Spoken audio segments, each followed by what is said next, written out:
राधे राधे जी आप सभी को। आज का यह विचार सीधे हमारी आत्मा और परमात्मा के गुड मिलन पर आधारित है। इसे बहुत ध्यान से समझिएगा। हम पूरी जिंदगी बाहर की दुनिया में ईश्वर को ढूंढते रहते हैं, कभी मंदिरों में, कभी तीर्थों में, कभी शास्त्रों के पन्नों में। पर क्या कभी हमने रुककर ये सोचा है कि हमारी ये आत्मा असल में कौन है और इसका असली घर कहाँ है? सतगुरु जी हमें समझाते हैं कि ये आत्मा उस परमात्मा का एक पवित्र अंश है। जैसे समुद्र से निकली हुई एक बूंद जब तक समुद्र से अलग रहती है, तब तक वो मिट्टी में मिलकर मैली होती रहती हैं, सूखने के डर से तड़पती रहती हैं। ठीक उसी तरह हमारी ये आत्मा भी उस परमात्मा से बिछड़कर इस संसार के 84 लाख योनियों के चक्कर में भटक रही है और दुख दर्द सह रही है। हमारी आत्मा अपने मालिक से मिलना चाहती है, पर इसके और परमात्मा के बीच एक बहुत बड़ा पर्दा खड़ा है। वो पर्दा किसी कपड़े या दीवार का नहीं है, बल्कि हमारे अपने मन और विचारों का पर्दा है। दिन रात हमारे दिमाग में विचारों का तूफान चलता है। वासना, चिंता, लालच और दुनिया भर की बातें हमारे मन के शीशे पर धूल की तरह जम चुकी हैं। जब मन इतना मेला और चंचल हो तो अंदर बैठी आत्मा की आवाज हमें सुनाई नहीं देती। सतगुरु जी फरमाते हैं कि आत्मा का परमात्मा से मिलन कराने का रास्ता बाहर की किसी क्रिया में नहीं, बल्कि अपने अंदर की यात्रा में है। परमात्मा कहीं 7वें आसमान पर नहीं बैठा, वो तो आपके अपने अंतर्घट मतलब हृदय में मौजूद है। बस जरूरत है अपनी बिखरी हुई सूरत को बाहर की 9 इंद्रियों से समेटकर तीसरे तिल पर केंद्रित करने की। जब इंसान सुबह अमृत वेले शांत भाव से बैठता है और सतगुरु के दिए हुए पावन नाम का अभ्यास करता है, तो मन की चंचलता धीरे धीरे खत्म होने लगती है। जैसे जैसे मन शांत होता है, आत्मा अपने मेल को धोकर निर्मल होने लगती है, और जैसे ही आत्मा निर्मल होती है, उसे अंदर प्रभु के नाम की धुन सुनाई देने लगती है। यह शब्द या धुन की चुंबकीय डोर है जो परमात्मा के निज धाम से आ रही है। जब आत्मा इस पावन शब्द को पकड़ती है, तो यह अपने आप खींचती हुई परमात्मा के सागर में लीन हो जाती है। जब एक बूंद समुद्र में मिल जाती है, तो वो खुद भी समुद्र बन जाती है। फिर सारे दुख, सारे बंधन, सारे जन्म मरण का चक्कर सदा सदा के लिए समाप्त हो जाता है और आत्मा अपने निज घर पहुंचकर परम आनंद को प्राप्त करती है। इसी आत्मा और परमात्मा के मिलन की तड़प को दर्शाती हुई एक बहुत ही भावुक और अलौकिक साखी सुनते हैं। एक समय की बात है, एक बहुत ही सादगी पसंद इंसान थे। वे दिन भर अपने परिवार के भरण पोषण का काम करते थे, लेकिन उनका मन कभी भी इन संसार की चीजों में पूरी तरह नहीं रमता था। उन्हें हमेशा अपने अंदर एक अजीब सा खालीपन महसूस होता था। ऐसा लगता था कि जैसे वे किसी अपने बहुत प्यारे से बिछड़ गए हैं, लेकिन उन्हें समझ नहीं आता था कि वो प्यारा कौन है। वे रात को जब अकेले बैठते, तो उनकी आंखों से बेवजह आंसू बहने लगते। वे आसमान की तरफ देखकर सोचते, हे मालिक, मैं इस दुनिया में सब कुछ रखते हुए भी अकेला क्यों महसूस करता हूँ? मेरा मन कहीं ठहरता क्यों नहीं? एक दिन उनके नगर में एक पूर्ण सतगुरु जी पधारे। वे सतगुरु जी के सत्संग में जाकर बैठ गए। सतगुरु जी उस दिन सत्संग में समझा रहे थे, हे जीव, यह जो तेरे अंदर तड़फ और खालीपन है, यह संसार के किसी चीज से नहीं भरेगा। ये तड़फ तेरी आत्मा की तड़फ है, जो अपने असली पिता परमात्मा से मिलने के लिए रो रही है। जब तक बूंद सागर में नहीं मिल जाती, उसे चैन नहीं मिल सकता। यह बात सुनते ही उस इंसान के दिल के तार झकरत हो उठे। उन्हें समझ आ गया कि वे इतने सालों से क्यों तड़प रहे थे। वे सत्संग समाप्त होते ही सतगुरु जी के चरणों में गिर पड़े और रोते हुए बोले, हे मालिक, हे सतगुरु, मेरी आत्मा इस संसार के दुखों में जल रही है। मुझे वो रास्ता बता दीजिए जिससे मेरी आत्मा अपने मालिक से मिल सके। दयालु सतगुरु जी ने उनकी असीम तड़फ को देखा और उन्हें अपने नाम की बख्शीश दी। सतगुरु जी ने फरमाया, बेटा, अब रोज सुबह अमृत वेले बैठकर अपने ध्यान को दुनिया से हटाकर अंदर शब्द से जोड़ना। यही नाम तेरी आत्मा को परमात्मा से मिलाएगा। उस जीव ने सतगुरु के वचनों को अपने दिल में बसा लिया। वे रोज सुबह उठते, शांत बैठकर अपने मन को सतगुरु के चरणों में टिकाते और नाम का जाप करते। शुरुआत में मन बहुत भटकता था, दुनिया की बातें याद दिलाता था, लेकिन वे हार नहीं माने। वे रो रो कर सतगुरु से दया मेहर की भीख मांगते रहे। धीरे धीरे सिमरन का अभ्यास करते करते एक दिन ऐसा आया कि उनका मन पूरी तरह शांत हो गया। दुनिया की सारी चिंताएं और विचार धुल गए। अचानक उनके अंतर में एक अलौकिक प्रकाश फैल गया और उनके कान के अंदर दिव्य शब्द की धुन गूंजने लगी। वो धुन इतनी मीठी और रसमय थी कि संसार का सारा सुख उसके आगे फीका पड़ गया। उस दिव्य धुन की खिंचाव से उनकी आत्मा शरीर के बंधनों से ऊपर उठकर सीधे परमात्मा के प्रकाश में समा गई। उस क्षण उन्हें एहसास हुआ कि वे और परमात्मा अलग नहीं थे, केवल मन के पर्दे ने उन्हें दूर कर रखा था। उनकी आत्मा असीम आनंद से भर गई और वे सदा के लिए जन्म मरण के चक्कर से मुक्त होकर अपने सच्चे निज धाम पहुंच गए। इस पावन विचार और साखी से हमें जीवन का सबसे महान सत्य समझ में आता है। इस पावन विचार और साखी से हमें जीवन का सबसे महान सत्य समझ में आता है। हमारा ये मानव चोला केवल संसार के काम करने के लिए नहीं मिला है। इसका सबसे बड़ा और अंतिम उद्देश्य है आत्मा का परमात्मा से मिलन करवाना। जब तक हम बाहर की दुनिया में सुख ढूंढते रहेंगे तो हमारी आत्मा तड़पती रहेगी। सच्चा सुख और अमर शांति केवल और केवल अपने अंदर बैठे परमात्मा के नाम सिमरन में है। इसीलिए सतगुरु जी फरमाते हैं कि अपने रोज के काम करते हुए भी सुबह अमृत वेले का समय जरूर निकालिए।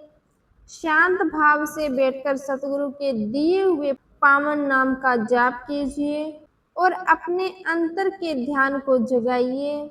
जब आप भजन सिमरन की कमाई करेंगे तो सतगुरु की दया मेहर से आपका मन निर्मल होगा, अंतर में नाम की धुन प्रकट होगी और आपकी आत्मा अपने परम पिता परमात्मा से मिलकर सदा सदा के लिए अमर और सुखी हो जाएगी। आज का एक और विचार संत कबीर जी महाराज के एक बेहद पावन, अलौकिक और आंखें खोल देने वाले शब्द पर आधारित है। इस विचार और साखी को अंत तक बहुत ही ध्यान से सुनिएगा, क्योंकि यह आपके जीवन की दिशा बदलने वाला है। कबीर दास जी महाराज अपनी वाणी में फरमाते हैं, माटे कहे कुम्हार से तू क्या रोंदे मोही, एक दिन ऐसा आएगा मैं रोंदूंगी तो ही। इस शब्द में कबीर साहिब ने ब्रह्मांड का संपूर्ण कड़वा सच, जीवन की नश्वरता और इंसान के झूठे अहंकार का पूरा कच्चा चिट्ठा हमारे सामने रख दिया है। कबीर जी कहते हैं कि जब एक कुम्हार बर्तन बनाने के लिए मिट्टी को गूंदता है, उसे अपने पैरों से रौंदता है, उसे पटक पटक कर मसलता है, तो वो निर्जीव दिखने वाली मिट्टी भी हंसकर कुम्हार से एक बहुत बड़ी चेतावनी देती है।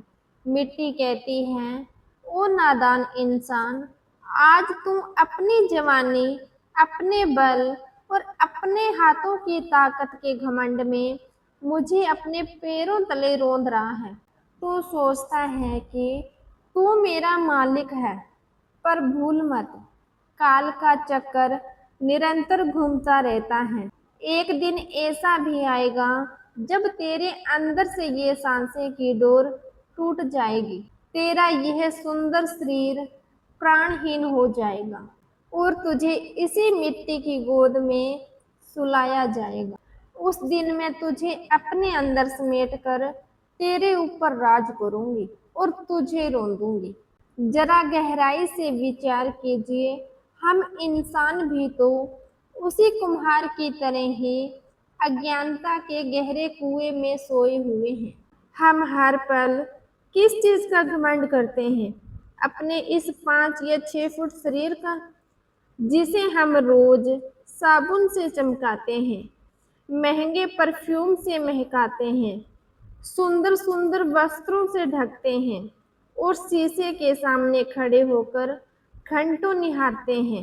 हम अपनी जवानी पर इतराते हैं, अपने सुंदर चेहरे पर घमंड करते हैं और हम अपनी पढ़ाई लिखाई पर घमंड करते हैं, अपनी ऊंची कुर्सी, अपने धन दौलत और अपने समाज में बने हुए रुतबे का अहंकार करते हैं। इसी अहंकार के अंधेपन में आकर हम भूल जाते हैं कि हमारे सामने बैठा दूसरा इंसान भी उसी परमात्मा की संतान है। हम अपनी झूठी शान को बड़ा करने के लिए दूसरों को नीचा दिखाते हैं, गरीबों पर अत्याचार करते हैं, अपने मीठे वचनों की जगह कड़वी जबान से अपने दिल पर खंजर चलाते हैं। हम धन कमाने की अंधी दौड़ में इतना आगे निकल चुके हैं कि सही और गलत का भेद मिटा देते हैं। छल कपट, धोखाधड़ी और बेईमानी करके अपनी तिजोरियां भरते रहते हैं। पर सतगुरु जी हमें चेतावनी देकर समझाते हैं कि हे भूले हुए जीव, जरा रुक और अपनी आंखें खोल कर देख। जिस शरीर को तुम इतना सवार रहा है, ये शरीर है क्या? यह केवल 5 तत्वों मिट्टी, पानी, हवा, अग्नि और आकाश से बना माटी का एक कच्चा खिलौना ही तो है। जब तक इसके अंदर उस परमपिता परमात्मा की दी हुई सांसों की पूंजी चल रही है, तब तक यह माटी का पुतला हिलता डुलता है, बोलता है, हंसता है और नाचता है। लेकिन जैसे ही उस मालिक का बुलावा आता है, तो अंतर में सांस खिंच जाती है। यह शरीर एक पल में लाश बन जाती है। वही परिवार, वही औलाद और वही रिश्तेदार जिनके लिए तूने जीवन भर पाप बटोर कर तिजोरियां भरी थी, वही कहेंगे कि जल्दी करो, इसे जमीन पर लाओ, अब घर में बदबू फैल जाएगी। जिस शरीर को तूने कभी धूल लगने नहीं दी, उसी शरीर को लोग शमशान ले जाकर मिट्टी और लकड़ियों के ढेर में लिटा देंगे। चंद घंटों में तेरा सुंदर चेहरा, तेरी जवानी, तेरा अहंकार सब जलकर राख की एक ढेरी बन जाएगा और वो राख इसी मिट्टी में हवा बनकर उड़ जाएगी। कबीर जी हमें समझाते हैं कि जब इस शरीर का अंत केवल मिट्टी और राख ही होना है तो फिर इस मिट्टी के पुतले का इतना घमंड क्यों? क्यों किसी से नफरत करता है? क्यों किसी का हक मारता है? क्यों निंदा और चुगली के जहर से अपनी आत्मा को मेला करता है? यह दुनिया का एक मुसाफिर खाना की तरह है जहाँ हम सब कुछ दिनों के लिए ठहरे हुए यात्री हैं। यहाँ का धन, यहाँ के रिश्ते और यहाँ का मान सम्मान सब मिट्टी के साथ ही यही छूट जाएगा। अगर कुछ साथ जाएगा तो वो केवल आपके किए हुए शुभ कर्म और आपके द्वारा किया गया परमात्मा का भजन सिमरन। तो आइए कबीर जी के इसी पावन शब्द और मिट्टी के कड़वे सत्य को गहराई से समझने वाली एक बहुत ही भावुक, प्राचीन और आंखें खोल देने वाली साखी सुनते हैं। बहुत पुरानी बात है। भारतवर्ष के एक समृद्ध राज्य में विजयपाल नाम का एक राजा राज करता था। राजा के पास अतुलनीय विशाल साम्राज्य, गगनचुंबी महल, अपार स्वर्ण भंडार और एक विशाल सेना थी। लेकिन राजा विजयपाल के अंदर एक बहुत बड़ा दोष था। उसे अपनी शक्ति, अपनी सुंदरता और अपने राज सिंहासन का अत्यधिक अहंकार था। वे अपनी सभा में जब बैठता तो अपनी प्रजा को तुच्छ समझता था। यदि कोई गरीब या लाचार व्यक्ति उसके सामने अपनी फरियाद लेकर आता तो वह उसकी गरीबी का मजाक उड़ाता था। राजा का मानना था कि मैं इस धरती का भगवान हूँ, मेरी इच्छा के बिना यहाँ पत्ता भी नहीं हिल सकता। ये सारा वैभव, ये सेना और यह प्रजा सदा मेरे इशारों पर ही नाचेगी। राजा के महल में सोने चांदी के सुंदर बर्तन थे। वह केवल स्वर्ण के बर्तनों में भोजन करता और मणिक जवाहरात जड़े प्यालों में जल पीता था। वह साधारण मिट्टी या तांबे के बर्तनों को छूना भी अपना अपमान समझता था। एक समय की बात है, राजा विजयपाल अपने विशाल लश्कर, घोड़ों और शिकारियों के साथ शिकार खेलने के लिए एक घने जंगल में गया। एक हिरण का पीछा करते करते राजा अपने साथियों से अलग हो गया और जंगल के बहुत गहरे और वीरान हिस्से में भटक गया। दोपहर का समय था। कड़कड़ाती धूप और भीषण गर्मी के कारण राजा का गला प्यास से सूखने लगा। उसका घोड़ा भी थकावट से हाँफने लगा था। राजा ने चारों तरफ देखा पर दूर दूर तक न कोई कुआं और न कोई उसका कोई सिपाही। प्यास के मारे राजा का प्राण कंठ तक आ गए। उसे लगा कि यदि अगले कुछ मिनटों में उसे पानी नहीं मिला तो वो इसी जंगल में ही तड़प तड़प कर मर जाएगा। जैसे तैसे वो आगे बढ़ा तो उसे जंगल में एक शांत कोने में एक छोटी सी घास फूस की बनी झोंपड़ी दिखाई दी। झोंपड़ी के बाहर एक वृद्ध संत शांत भाव में बैठे हुए थे। वे संत अपने हाथों से मिट्टी को गूंद रहे थे और चाक पर मिट्टी के मटके और कुल्हड़ बना रहे थे। राजा अपने ढलते हुए शरीर को संभालते हुए घोड़े से उतरा। अहंकार उसके अंदर अब भी भरा था।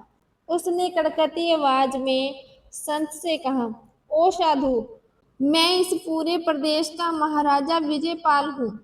मेरा गला प्यास से सूख रहा है। मुझे तुरंत पीने के लिए शीतल जल दो। संत जी ने अपनी आंखें उठाई। उनके चेहरे पर असीम शांति और करुणा थी। उन्होंने राजे के अहंकार को ताड़ लिया। संत जी बिना कुछ कहे उठे, अपनी कुटिया के अंदर गए और मिट्टी के एक बड़े मटके में से शीतल जल निकालकर मिट्टी के ही एक सादे कुल्हड़ में जल भरकर राजा की ओर बढ़ा दिया। राजा को इतनी तीव्र प्यास लगी थी कि उसने बिना कुछ सोचे समझे गट गट करके वह पूरा कुल्हड़ खाली कर दिया।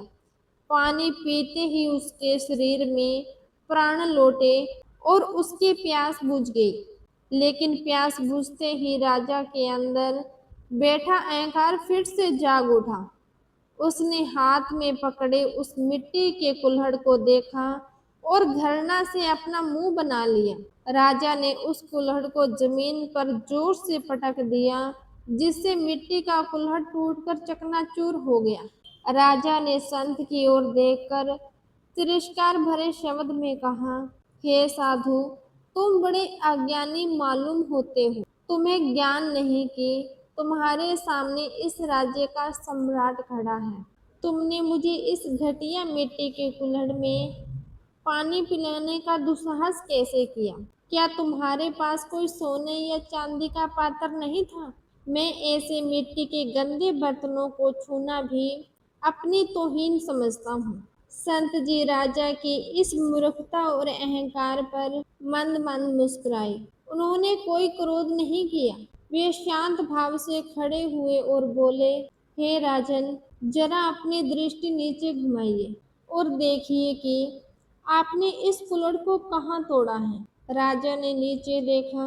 जहाँ कुल्हड़ टूटा था वहाँ मिट्टी के बर्तनों की राख और सूखी मिट्टी का एक बड़ा सा ढेर लगा हुआ था। संत जी ने अत्यंत गंभीर और करुणा स्वर में कहा, हे राजन, आज से 100 वर्ष पूर्व जिस मिट्टी के ढेर पर आप खड़े हैं, ठीक इसी स्थान पर विक्रमदेव नाम के एक अति शक्तिशाली और पराक्रमी राजा का विशाल महल बना हुआ करता था। वह राजा भी आपकी तरह अत्यंत सुंदर, घमंडी और अपार संपत्ति का स्वामी था। वह भी सोने चांदी के बर्तनों में खाता था और गरीबों को मिट्टी की भांति अपने पैरों तले कुचलता था। संत जी की बात सुनकर राजा विजयपाल चौंक गया। संत जी आगे बोले, हे राजन, काल का चक्कर चला, वह राजा भी मरा, उसकी सेना भी मिट्टी और उसके सोने चांदी के महल भी ढह गए और समय के साथ सब कुछ इसी मिट्टी में दफन होकर मिट्टी में बदल गया। आज जिस मिट्टी को गूंदकर मैं ये कुल्हड़ और मटका बना रहा हूँ, ये वही घमंडी राजा विक्रमदेव और उसके महलों की राख बनी हुई मिट्टी है। जिस माटी को आप आज घटिया कहकर पैरों से ठुकरा रहे हैं, यह कल के किसी बड़े सम्राट की हस्ती है।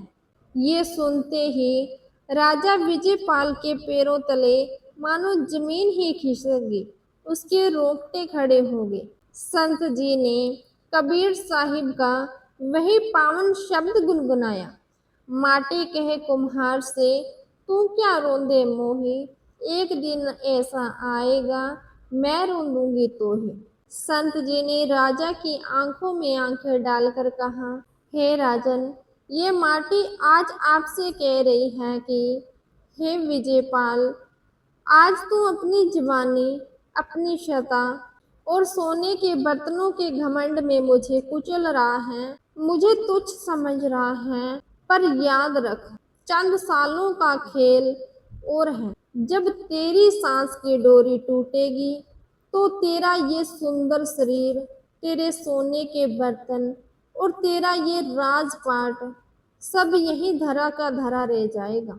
फिर तेरे इस शरीर को इसी मिट्टी में सुपुर्द कर दिया जाएगा और मैं तुझे अपने अंदर गूंद कर रोंदूंगी। संत के ये शब्द राजा के कानों में किसी भयंकर गर्जना की तरह गूंज उठे। राजा का सारा अहंकार, उसका सारा घमंड ताश के पत्तों की तरह ढह गया।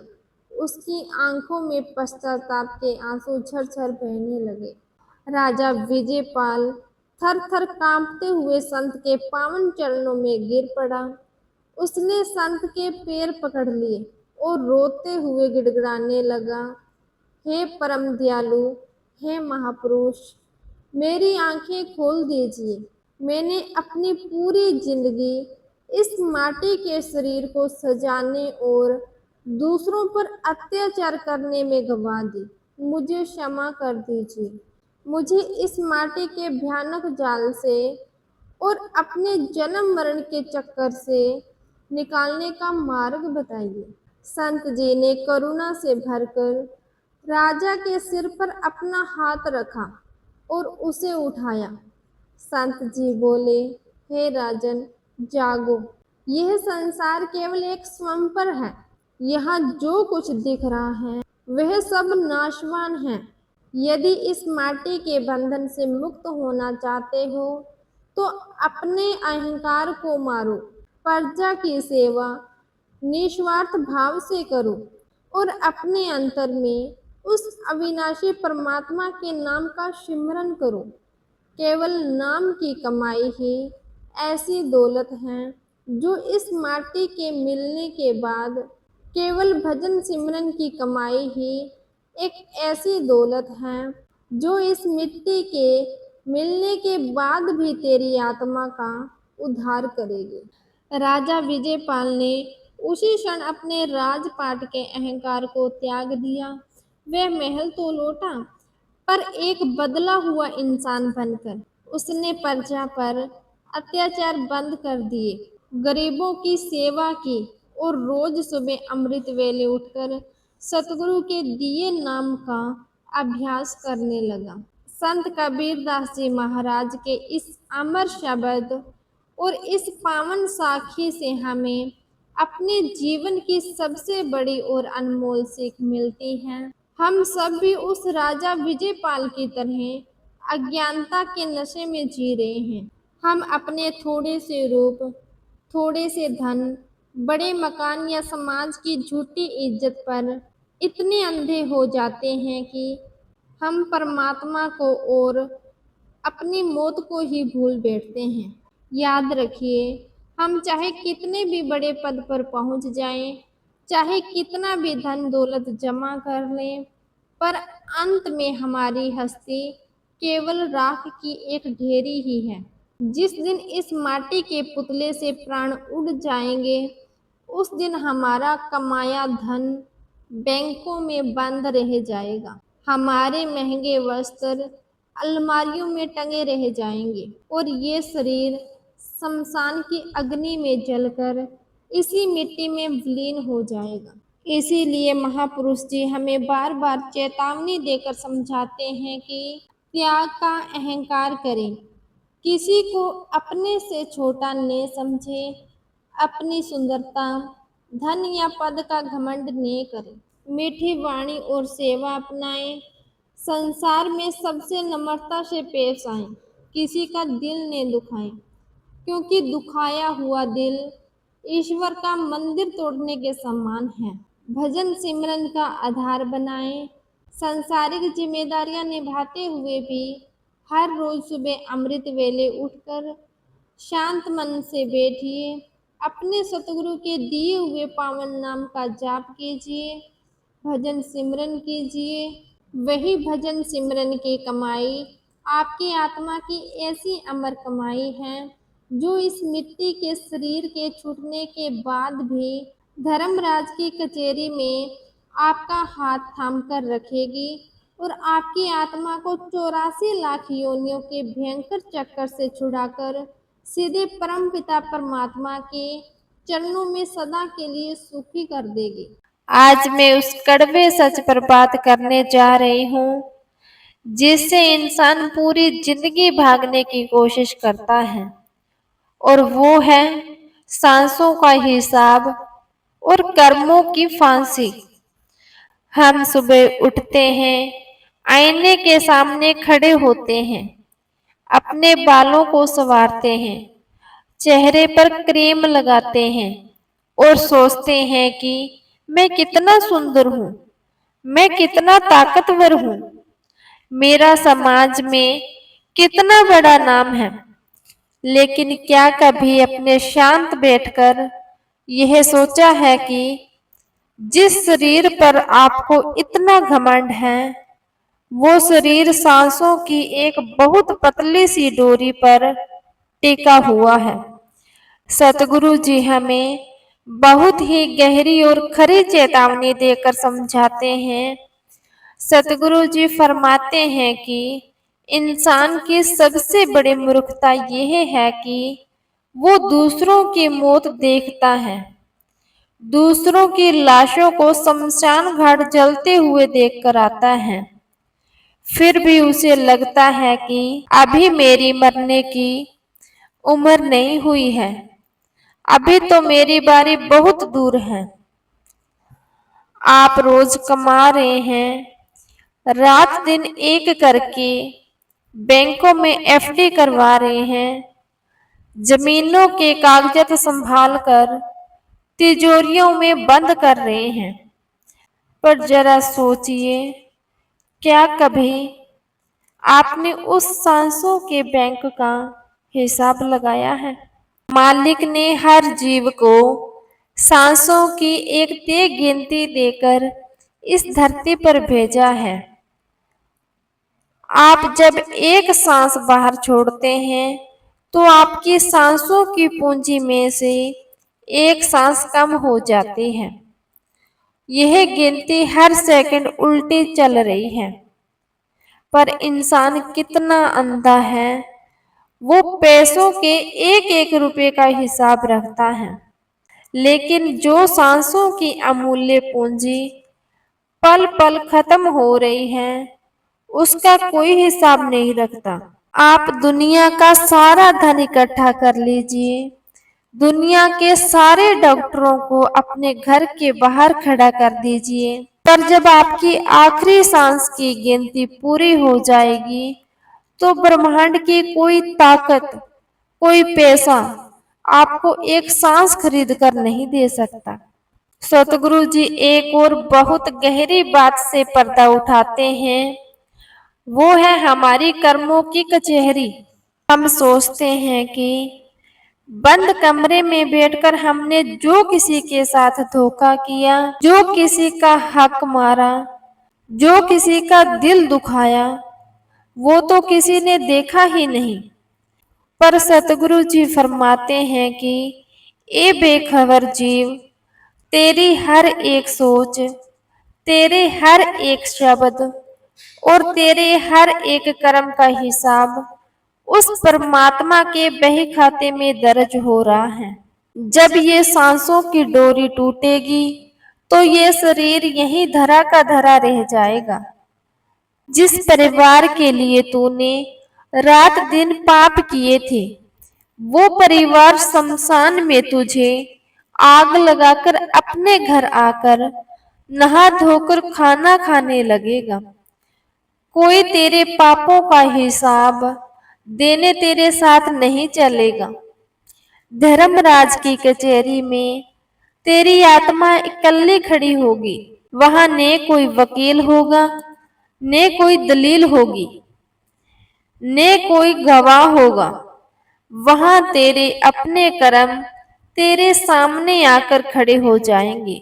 जिन लोगों का तूने दिल दुखाया होगा, जिनका हक मारा होगा, वो सब तेरी आत्मा के सामने आकर अपना हिसाब मांगेंगे। उस वक्त तेरी आत्मा तड़फेगी, चिल्लाएगी, रोएगी और कहेगी कि मुझे एक बार फिर से इंसान का शरीर दे दो। मैं सब कुछ छोड़कर केवल भजन सिमरन करूंगा।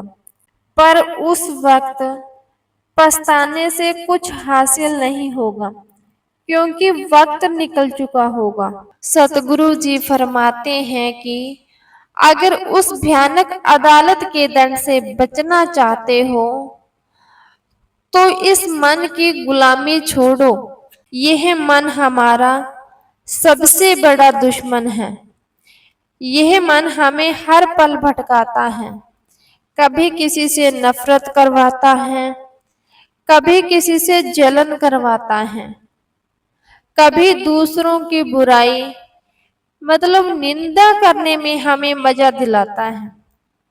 हम दूसरों के ऐब कमियां ढूंढने में अपनी पूरी जिंदगी गवा देते हैं, पर कभी अपने अंदर झांक कर नहीं देखते कि हमारा अपना मन कितना मैला है। संत महात्मा जी फरमाते हैं कि दूसरों की निंदा और बुराई करना अपने मुंह में जहर चाटने के बराबर है। जब आप किसी की बुराई करते हैं तो उसके पापों का मेल आपके सिर पर आ जाता है। इस मन के गंदे खेल से बचने का केवल एक ही रास्ता है, और वो है अमृत वेले का भजन सिमरन। सतगुरु जी कहते हैं कि सुबह का अमृत वेला तारों की छांव का समय वो अलौकिक समय होता है जब पूरी कुदरत शांत होती है।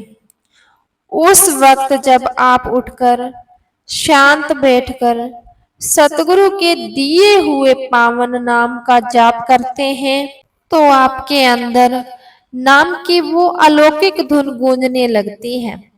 भजन सिमरन कोई मामूली चीज नहीं है।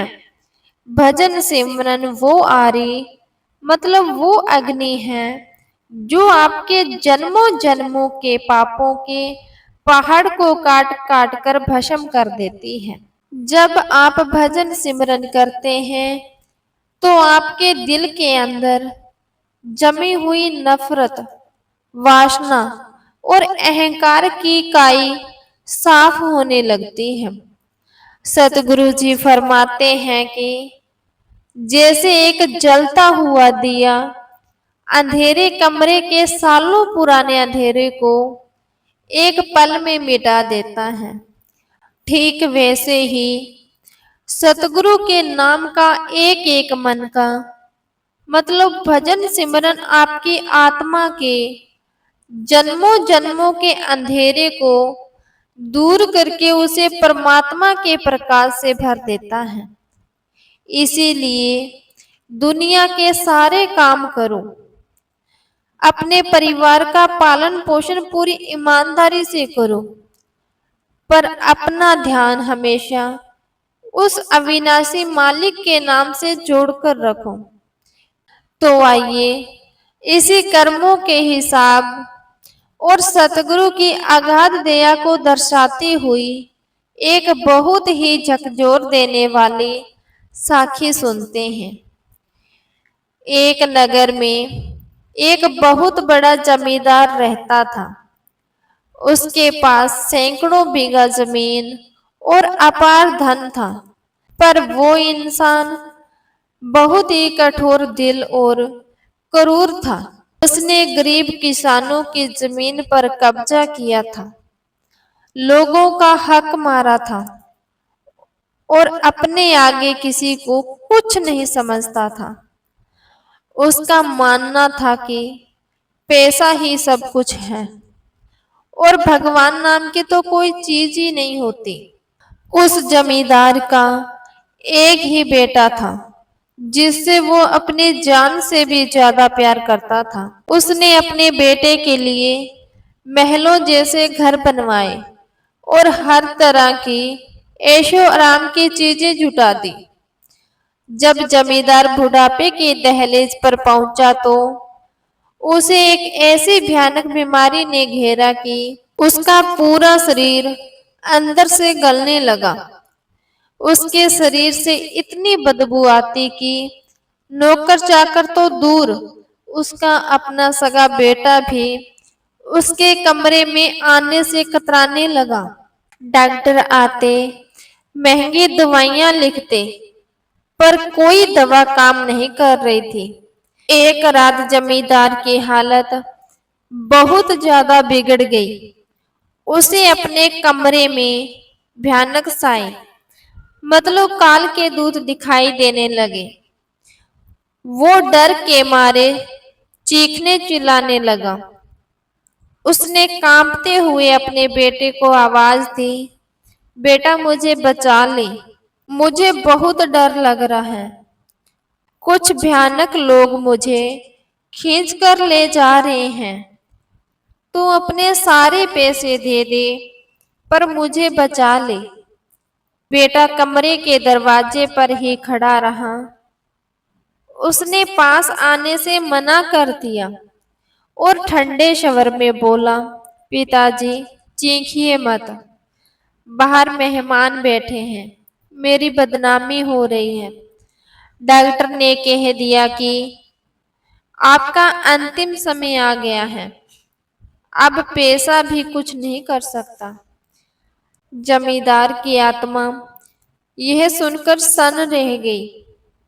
उसने जिस बेटे के लिए लोगों के हक मारे थे, जुल्म किए थे, वही बेटा आज उनकी चीखें सुनकर अपनी बदनामी की चिंता कर रहा था।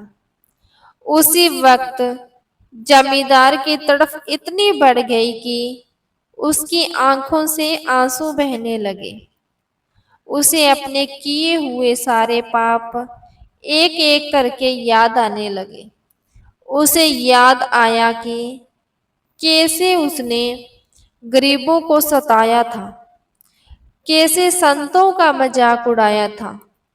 वो अपनी रूह की गहराई से तड़प कर रोया, हे परमेश्वर, हे सतगुरु, मैंने पूरी जिंदगी पाप में गवा दी। आज मेरे पास कोई सहारा नहीं है। मेरी आत्मा भयानक नरक में गिर रही है। मुझे माफ कर दो, मुझे बचा लो।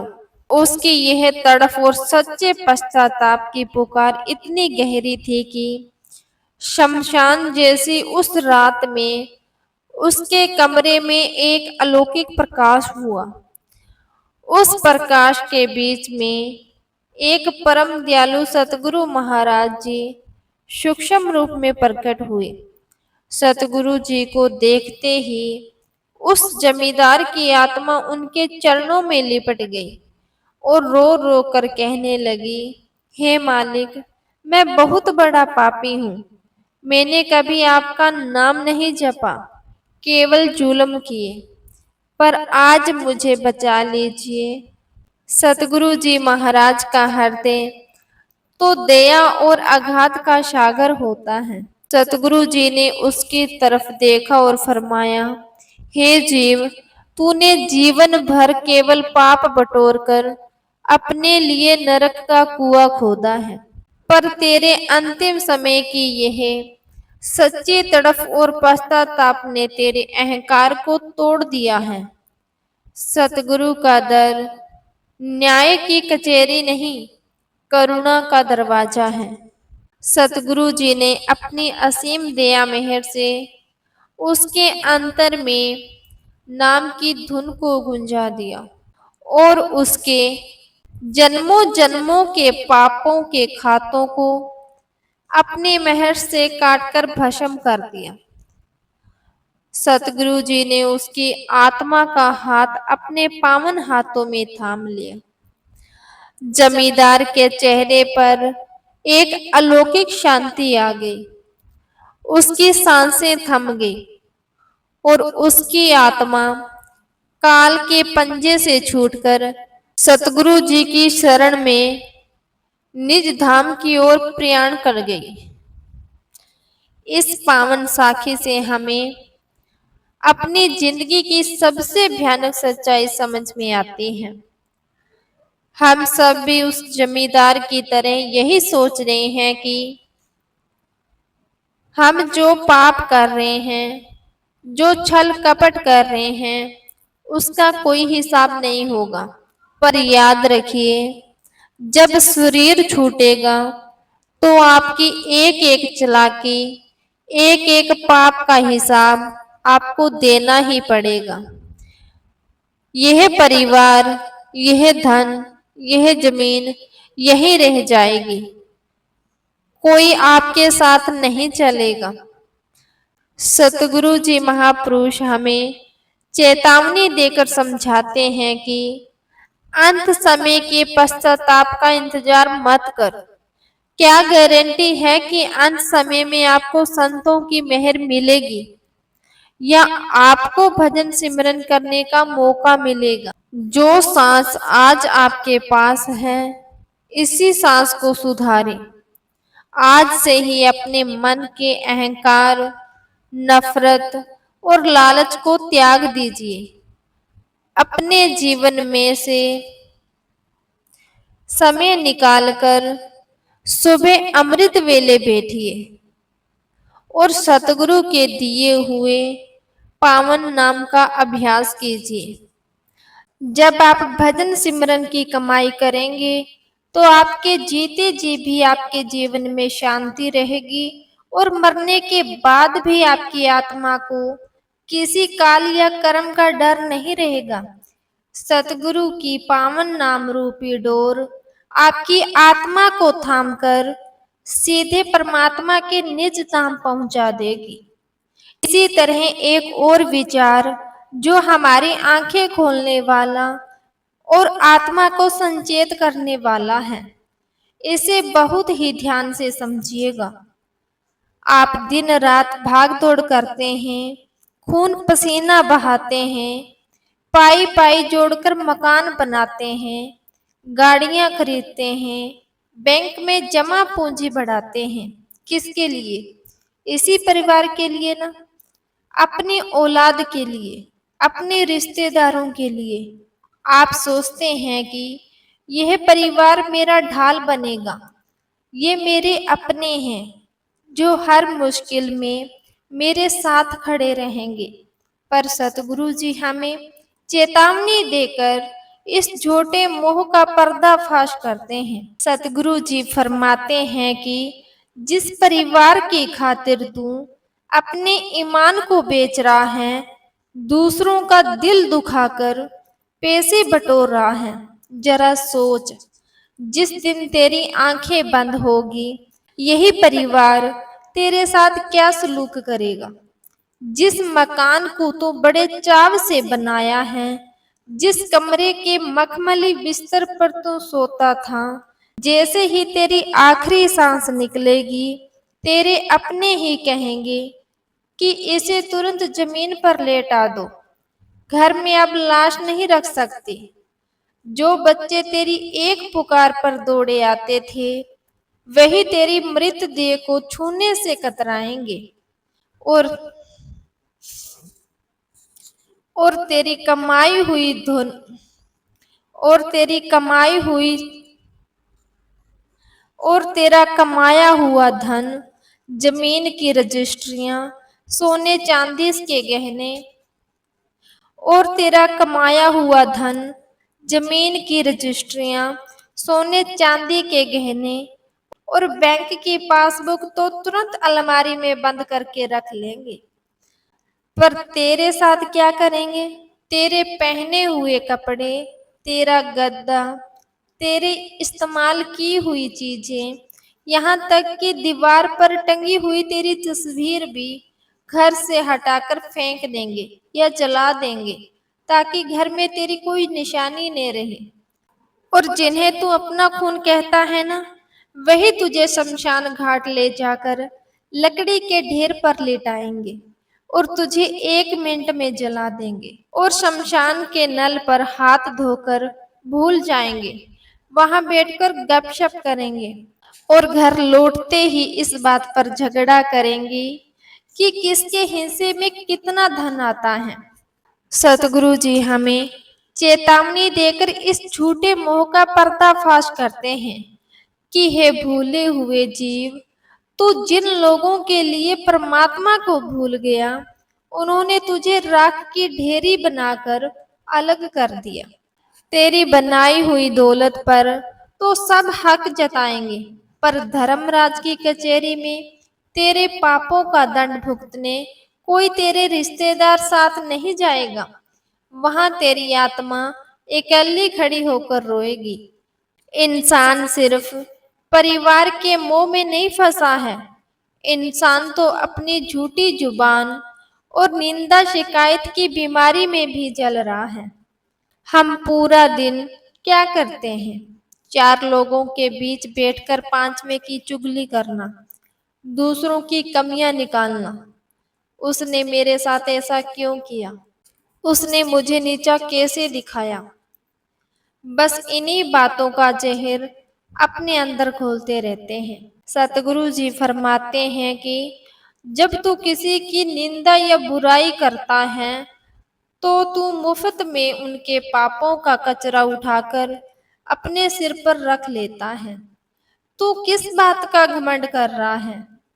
ये हुस्न, ये जवानी, ये समाज की इज्जत, ये सब ढलते सूरज की परछाई है। आज जो लोग तेरी तारीफ कर रहे हैं, कल जरा सा वक्त बदलते ही वही लोग तुझे गिराने की साजिश करेंगे। फिर सतगुरु जी फरमाते हैं कि यह दुनिया, यह बातें और यह शरीर सब मिट्टी में मिल जाना है, तो तू क्यों नफरत और जलन के अंगारे अपने सीने में दबाकर बैठा है? किसी ने तेरा दिल दुखाया, उसे माफ कर और अपने मन को साफ कर। संत महात्मा जी हमें इस दुनियावी गंदगी से बचने का एक ही अटल साधन बताते हैं, शब्द का ध्यान और भजन सिमरन। सतगुरु जी फरमाते हैं कि बाहर की दुनिया में चाहे तू कितने भी सुख ढूंढ ले, तुझे केवल धोखे और आंसू ही मिलेंगे। असली सुख और शांति तो तेरे अपने अंदर छिपी है। जब तू रोज सुबह अमृत वेले उठेगा, अपने मन को दुनिया के झंझटों से हटाकर सतगुरु के दिए हुए पावन नाम का जाप करेगा, तो तेरे अंदर नाम की दिव्य ज्योति जलेगी। भजन सिमरन का मतलब ये नहीं कि तू घर बार छोड़ दे। सतगुरु जी कहते हैं, हाथ काम में और सूरत नाम में अपनी सारी जिम्मेदारियां ही निभाओ। परिवार से प्यार करो, पर अपना दिल सिर्फ सतगुरु के चरणों में लगाओ। जैसे आग में तपकर लोहा कंचन बन जाता है, वैसे ही भजन सिमरन की भट्टी में तपकर तेरा मन निर्मल हो जाएगा और तेरे जन्मों जन्मों के पाप जलकर राख हो जाएंगे। तो आइए इसी कड़वे सत्य को उजागर करती हुई एक बहुत ही आंखें खोल देने वाली साखी सुनते हैं। एक नगर में एक बहुत बड़ा व्यापारी रहता था। उसने पूरी जिंदगी छल कपट और चालाकी से बेहिसाब दौलत जमा की थी। उसका मानना था कि पैसा ही इंसान का सबसे बड़ा भगवान है। उसने अपने दोनों बेटों को खूब लाड़ प्यार से पाला और उनके लिए बड़े बड़े कारोबार खड़े कर दिए। जब उम्र ढली तो व्यापारी को एक गंभीर बीमारी ने घेर लिया। उसका आधा शरीर सुन्न पड़ गया और वो बिस्तर से उठने बैठने में भी लाचार हो गया। अब दुनिया का असली चेहरा सामने आया। जिन बेटों के लिए उसने अपनी सारी जवानी जला दी, वही बेटे उसके कमरे में आने से कतराते थे। उन्होंने अपने पिता को नौकर चाकरों के भरोसे छोड़ दिया था। जब वो दर्द में कहराता या पानी मांगता, तो घर के लोग चिढ़कर कहते कि इन्होंने तो हमारा सुख चैन छीन रखा है, पता नहीं कब मुक्ति मिलेगी। व्यापारी बिस्तर पर पड़ा पड़ा दिन रात रोता। उसकी आंखों में आंसू बहते और वो सोचता, मैंने जिन बच्चों के लिए बेईमानी की, आज वही मुझे बोझ समझ रहे हैं। एक रात व्यापारी की सांसें उखड़ने लगे। डॉक्टरों ने जवाब दे दिया। जैसे ही उसकी अंतिम सांस निकली, बेटों ने सबसे पहले उसकी तिजोरी की चाबियां निकाली, हाथ से सोने की घड़ी उतारी और कहा, चलो जल्दी करो, शरीर अशुद्ध हो रहा है। इसे जमीन पर बिछाए हुए दरी पर लेटाओ। जिस इंसान ने पूरी जिंदगी मखमली के गद्दों पर गुजारी, उसकी लाश जमीन पर पड़ी थी। बड़े बेटे ने तुरंत हुक्म दिया, इनके कमरे का सारा सामान, कपड़े, चादरें और बिस्तर शमशान में ले जाकर जला दो, ताकि बीमारी घर में न फैले। व्यापारी की रूह सूक्ष्म रूप में ये सब देख रही थी और तड़फ तड़फ कर चीख रही थी, हे मालिक, ये वही परिवार है जिसके लिए मैंने अपनी आत्मा का सौदा किया था, और आज ये मेरी एक चप्पल भी घर में नहीं रखना चाहते। शमशान में बेटों ने अपने ही हाथों से उसके सिर पर लकड़ी मारी और आग लगा दी। आधे घंटे में राख बनी और सब शमशान के नल पर हाथ मुंह धोकर घर लौट आए और दुकान की चाबियों के बंटवारे की बातें शुरू करने लगे। उसी शमशान के एक शांत कोने में एक पूर्ण संत गुरु जी खड़े थे। उन्होंने उस रोती बिलखती और भटकती हुई व्यापारी की आत्मा पर अपनी असीम दया दृष्टि डाली। व्यापारी की आत्मा सतगुरु जी के पावन चरणों में गिर पड़ी और गिड़गिड़ाकर बोली, हे दयालु, हे महापुरुष जी, मैं लूट गया। मैंने जिन अपनों के लिए पाप किए, उन्होंने मुझे शमशान में ले जाकर पल भर में भुला दिया। आज मेरे पास आगे के भयानक सफर के लिए भजन सिमरन का एक मन का भी नहीं है। मुझे बचा लीजिए सतगुरु।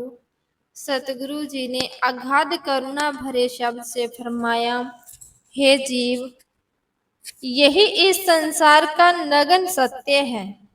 यहाँ पाप इंसान अकेले करता है, पर उसका फल भी उसे अकेले ही भुगतना पड़ता है। लेकिन अंत समय में तुझे अपनी भूल का एहसास हो गया है और तेरा अहंकार टूट गया है। सतगुरु जी ने अपनी असीम दया मेहर से उस जीव को अपने नाम सिमरन की बख्शीश दी। उसके पापों का खाता काटकर उसे काल की मार से बचाया और अपनी शरण में ले लिया। इस साखी से हमें अपने जीवन का सबसे बड़ा सबक मिलता है। हम सब भी उसी व्यापारी की तरह भरम में जी रहे हैं कि ये परिवार, ये धन और ये घर सदा हमारा साथ देगा। पर याद रखिए, जब तक शरीर में सांस है, तब तक ये दुनिया आपकी है। सांस रुकते ही कमाया हुआ धन बैंकों में पड़ा रह जाएगा और आपका शरीर और वो सामान सब जला दिए जाएंगे। इसीलिए महापुरुष जी फरमाते हैं कि मोह माया के इस झूठे भ्रम से बाहर निकलो, अपने संसार के फर्ज पूरे करो, सबसे प्यार से रहो, पर अपनी सूरत हमेशा भजन सिमरन में लगाओ। सुबह अमृत वेले उठकर सतगुरु के दिए नाम का जाप करो। वही नाम की कमाई आपकी सच्ची संपत्ति है, जो इस शमशान से पार भी आपका हाथ थाम कर रखेगी और आपकी आत्मा को परमपिता परमात्मा से मिलाकर सदा के लिए सुखी कर देगी। आज का एक और विचार संत कबीर जी महाराज के एक बहुत ही प्यारे और सरल शब्द पर आधारित है। इसे बहुत ही ध्यान से समझिएगा। कबीर दास जी महाराज अपनी अमर वाणी में फरमाते हैं, दुख में सुमिरन सब करे, सुख में करे न कोई। जो सुख में सुमिरन करे, तो दुख काहे को होए। इस सीधे और सरल शब्द में कबीर साहिब हमें हमारी सबसे बड़ी भूल का एहसास कराते हैं। कबीर जी कहते हैं कि जब इंसान के जीवन में कोई बीमारी आती है, गरीबी आती है, किसी अपने का वियोग होता है या कोई बड़ी मुसीबत आ खड़ी होती है, तब इंसान मंदिर मस्जिद भागता है, हाथ जोड़कर परमात्मा को रो रो कर याद करता है और कहता है कि हे मालिक, मुझे इस दुख से बचा लो। लेकिन जब वही इंसान सुख में होता है, उसके पास धन दौलत होती है, अच्छी सेहत होती है और परिवार का सुख होता है, तब वह परमात्मा को पूरी तरह भूल जाता है। वह सोचने लगता है कि यह सुख तो मेरी मेहनत और मेरी काबिलियत से आया है। कबीर जी हमें समझाते हैं कि ए इंसान, तू सुख के दिनों में भी उसी तड़फ और भाव से परमात्मा का भजन सिमरन करे तो तेरे जीवन में कभी ऐसा दुख आएगा ही नहीं जो तुझे तोड़ सके। हमारा पूरा जीवन एक छलावा बन चुका है। हम परमात्मा को कोई सच्चा पिता नहीं मानते, बल्कि उसे तो अपनी सहूलियत का एक साधन बना लिया है। जब काम अटका तो भगवान याद आ गया, और जब काम निकल गया तो हम अपनी दुनिया में मस्त हो गए। सतगुरु जी हमें समझाते हैं कि सुख और दुख तो हमारे पुराने कर्मों का फल है, जो समय समय पर आते रहते हैं। लेकिन जो इंसान हर हाल में, चाहे सुख हो या दुख हो, अमृत वेले उठकर सतगुरु के नाम का भजन सिमरन करता है, परमात्मा उसका हाथ कभी नहीं छोड़ता। सुख में भजन सिमरन करने से इंसान के अंदर का अहंकार खत्म हो जाता है, और जब अहंकार खत्म हो जाता है तो दुख इंसान को छू भी नहीं सकता। तो आइए कबीर दास जी के इसी शब्द को गहराई से समझने वाली एक बहुत ही सीधी सादी और आंखें खोल देने वाली साखी सुनते हैं। एक गांव में दो पड़ोसी रहते थे। एक का नाम था रामू और दूसरे का नाम था श्यामू। दोनों मेहनत मजदूरी करके अपने परिवार का पेट पालते थे। रामू बहुत ही सरल और भावुक इंसान था। वे रोज सुबह सूरज निकलने से पहले उठता, नहा धोकर शांत मन से बैठता और प्रभु के नाम का भजन सिमरन करता। चाहे घर में सूखी रोटी हो या पकवान, वे हमेशा मुस्कुराता और परमात्मा का शुक्रिया अदा करता। दूसरी तरफ श्यामू बहुत चतुर और दुनियादार इंसान था। वह केवल तभी मंदिर जाता या भगवान का नाम लेता जब उसके घर में कोई परेशानी आती। जब उसका बेटा बीमार पड़ता तो वह दिन रात मन्नतें मांगता, लेकिन जैसे ही बेटा ठीक हो जाता, वे भगवान को भूलकर अपनी कमाई और ऐशो आराम में लग जाता। श्यामू अक्सर रामू का मजाक उड़ाता और कहता, रामू तू रोज सुबह सुबह उठकर घंटा भर आंखें बंद करके क्यों बैठता है?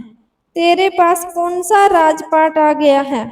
जब कोई दुख आएगा तब भगवान को याद कर लेना। अभी तो मेहनत करके पैसे कमाने की उम्र है। रामू बस मुस्कुरा देता और कहता, श्यामू भाई, परमात्मा को दुख में याद करना तो मतलब है। जो सुख देने वाला है उसे सुख में धन्यवाद देना ही सच्ची भक्ति है। समय का पहिया घूमा।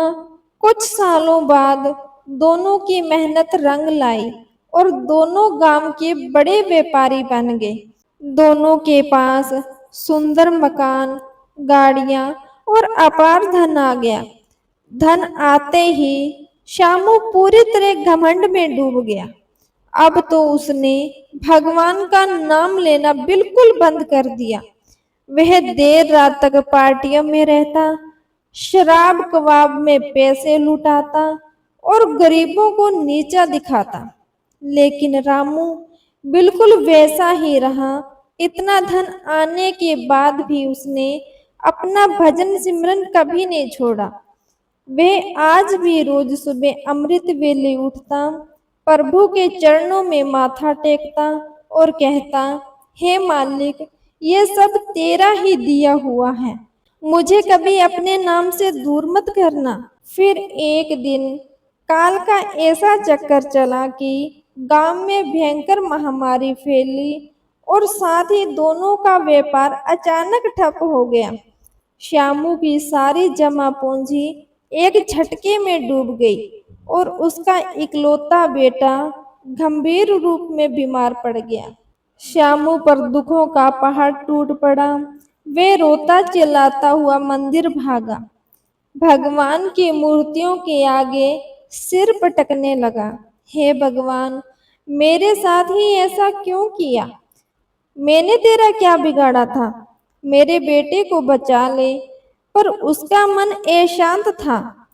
उसे अंदर से कोई सहारा महसूस नहीं हो रहा था, क्योंकि उसने कभी सुख में प्रभु से लो लगाई ही नहीं थी।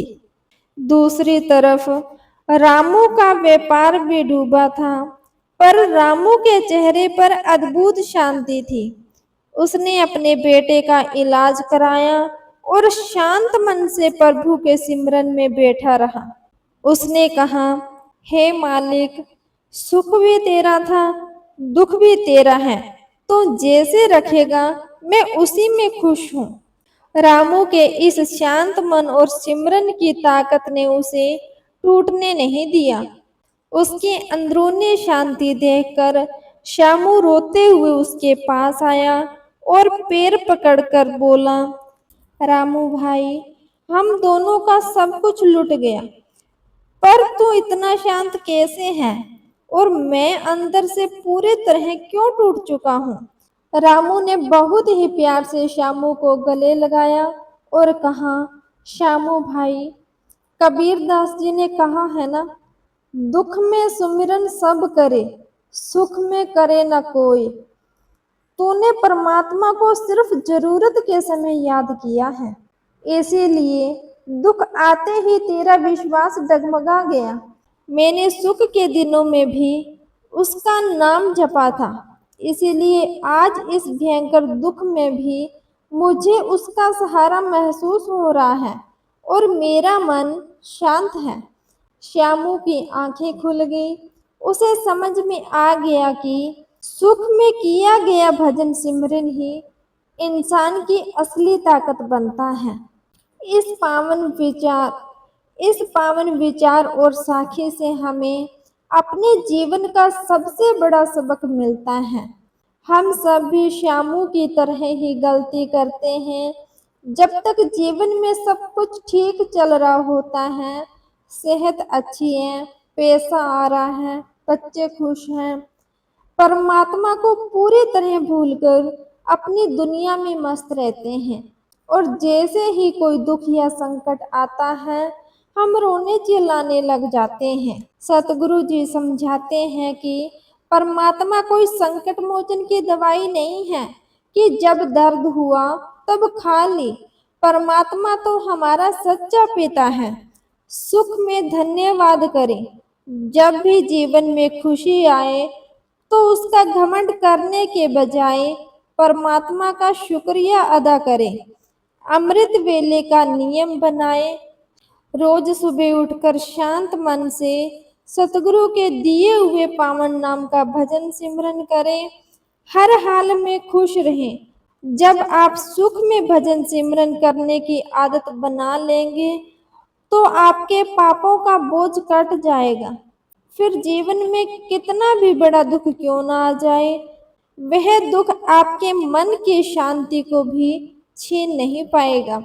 इसीलिए कबीरदास जी की इस सीख को अपने दिल में बसा लीजिए। आज और अभी से अपने सुख के दिनों में भी उस मालिक का नाम का जाप शुरू कीजिए। आज और अभी से अपने सुख के दिनों में भी उस मालिक के नाम का जाप शुरू कीजिए, ताकि आपका लोक और परलोक दोनों सदा के लिए सुखी हो जाएं।